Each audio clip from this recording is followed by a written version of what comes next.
a estos días por los que atraviesa el país, yo los veo como a una postal de lo patético y de lo inquietante.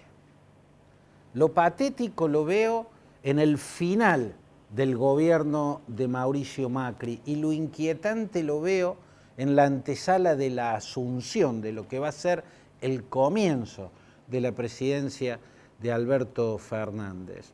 Lo patético está el Macri porque cuando ya no parecía quedar tiempo para que cometa más negligencias o más errores, en la larga lista de errores y de negligencia que acumula su gobierno, hubo una negligencia más. Una negligencia incluso oscura. Esa negligencia fue derogar una iniciativa de Adolfo Rubinstein, el secretario de Salud Pública, respecto al protocolo sobre aborto no punible. No había ninguna razón para considerar otra cosa que no sea la razonabilidad de la medida que había tomado Rubinstein. La medida que había tomado Rubinstein respecto al aborto no punible era totalmente razonable, pero de repente voces conservadoras, casi yo diría voces ultraconservadoras, pusieron el grito en el cielo y es como que Macri entró en pánico y ahí nomás desautorizó a su secretario. Ya era de por sí algo que no hablaba bien del gobierno de Macri, que el Ministerio de Salud hubiese sido degradado a Secretaría de Salud. Pero luego vino esto, que fue propinarle una humillación a Rubinstein, que ha sido uno de los pocos valiosísimos funcionarios que ha tenido el gobierno de Mauricio Macri. ¿Qué sentido tenía, ¿no?, que a una medida razonable se la derogara por decreto hasta de una forma violenta? ¿Qué sentido tenía que a pocos días de entregar el mando, a pocos días de concluir su gestión gubernamental, tenga que producirse un escándalo y la renuncia de un funcionario que objetivamente ha sido muy valioso y está muy bien considerado en términos generales, salvo en aquellos sectores que tienen una posición, ya sea por lo ideológico o por lo religioso, muy, muy fuerte, ¿no? Pero amén de eso. Entonces, que cuando ya parecía no quedar tiempo para que ocurran nuevas negligencias y se cometan nuevos errores, se produzca otro error a tan pocos días. Yo le sumaría otras negligencias, por ejemplo, las fotos jugando al golf en un hotel lujoso, en unos días de descanso que se tomó a tan pocos días de terminar su mandato. ¿Era necesario tomarse un descanso cuando se le cuestiona haber tomado demasiado descanso? ¿Era necesario fotografiarse jugando al golf en un país agobiado por la pobreza?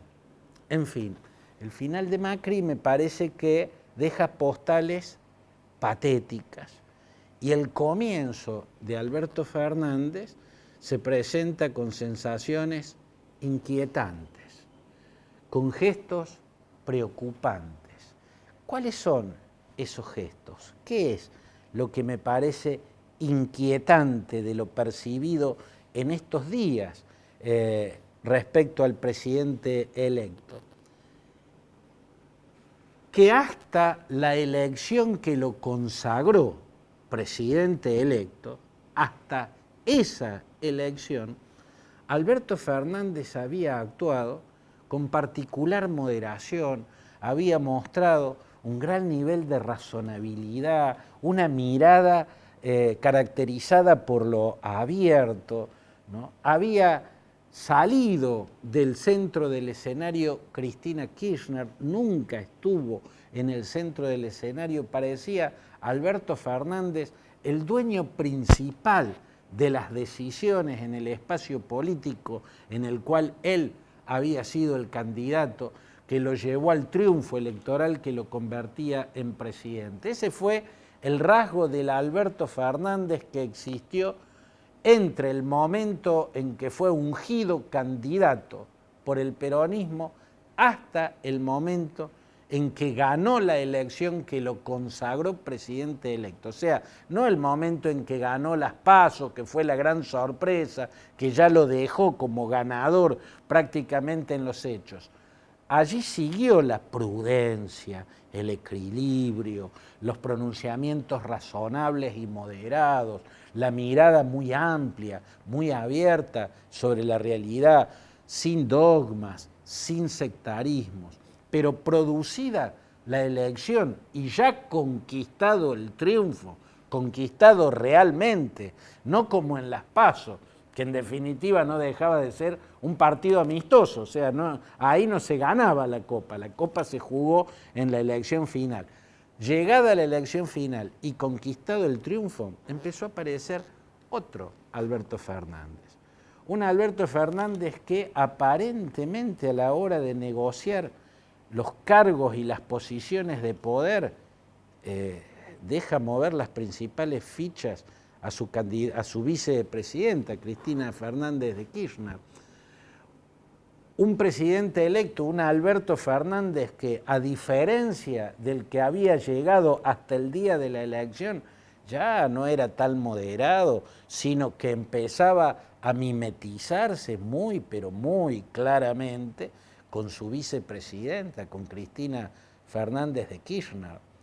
Entonces acá había como una ambivalencia, como quien llegó hasta un lugar disfrazado de algo y cuando llegó se quitó ese disfraz y mostró otra apariencia distinta.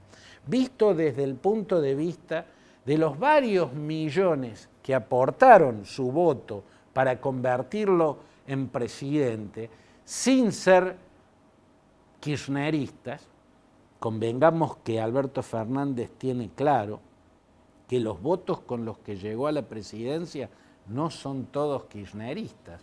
El kirchnerismo habrá aportado una parte muy significativa si se quiere, una parte sin la cual jamás podría haber alcanzado esa victoria, pero una parte al fin.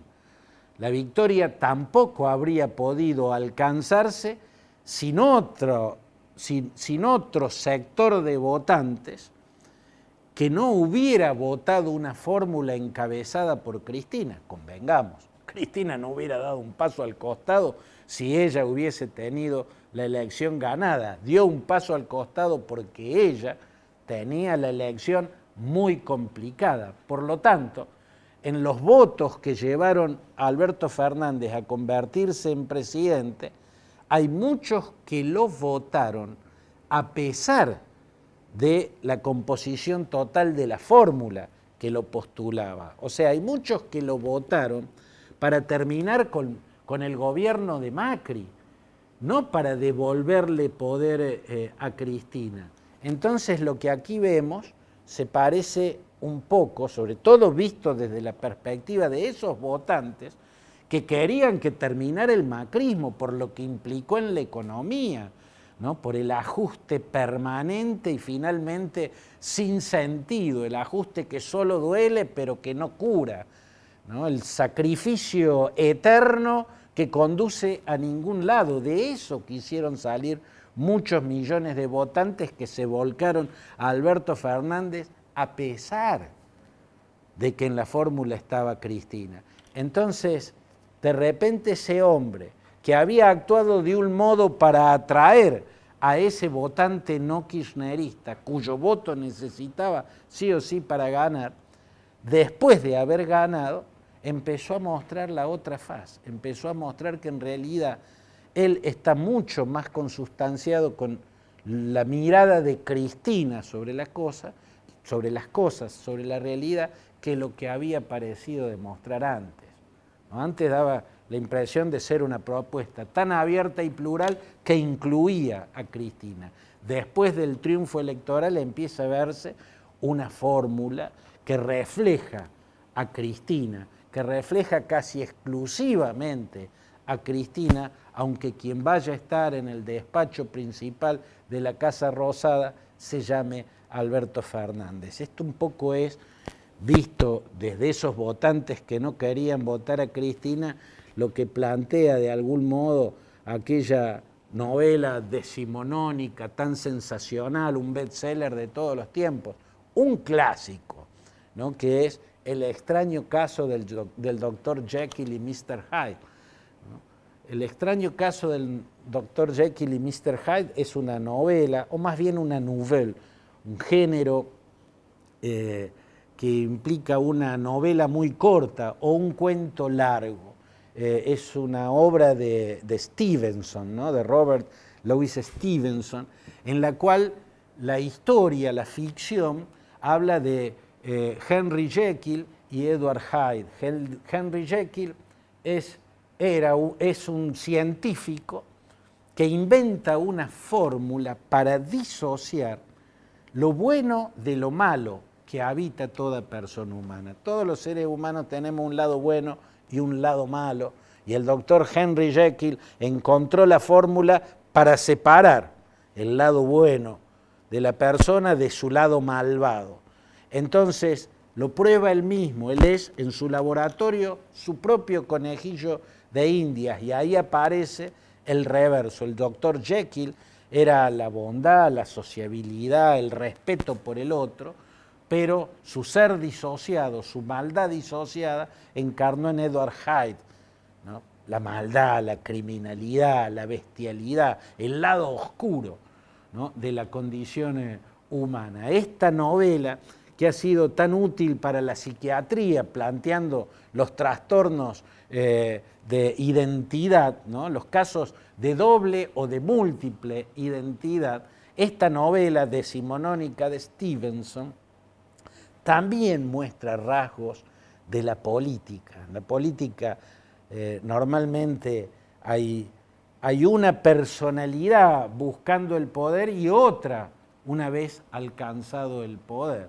En este caso, lo inquietante es la posibilidad de que el Alberto Fernández, que avanzó con la candidatura hasta llegar a la victoria que lo convirtió en presidente, no parece el mismo que el que apareció a partir de esa victoria.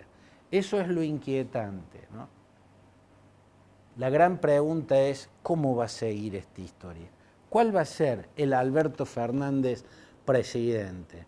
¿El moderado, el equilibrado, el de la mirada abierta que apareció en la campaña electoral? ¿O el mimetizado con Cristina que apareció a renglón seguido? Y respecto a Mauricio Macri, ¿de verdad aspira a liderar la oposición? ¿Permitirá ese espacio que se llamó Cambiemos y luego Juntos por el Cambio, que sea Mauricio Macri quien lo lidere? ¿O se planteará que la responsabilidad de la derrota la tuvo Macri por haber posicionado a Cristina como principal adversaria, especulando que a ella, y solo a ella, él podía derrotarla? Por haber fracasado en la economía, llegando al tramo final, al tramo electoral, con la imagen totalmente deteriorada, y fundamentalmente o finalmente por haber perseverado en retener la candidatura a presidente cuando no era la figura más competitiva de su espacio. Por el contrario, Macri como candidato a presidente era lo que le daba la gran posibilidad de ganar y de volver a poder a Cristina Kirchner. Con todo eso y con la credencial de conservador que tuvo en la recta final, esa que mostró luego de las PASO, cuando se embanderó totalmente con el pañuelo celeste, y finalmente en estos últimos días de su gobierno, cuando comete la negligencia que termina en el estropicio que produce la renuncia de Rubinstein, ¿no? Esa credencial de conservador lo acredita para liderar un espacio político e ideológicamente transversal, un espacio donde los conservadores pueden ser un sector, pero que tiene muchos sectores y no todos son conservadores y religiosos. Una porción muy, muy grande de esos votos son progresistas, son seculares. En fin, estas son las preguntas que nos plantea la postal de estos días, que es la postal de lo patético y de lo inquietante.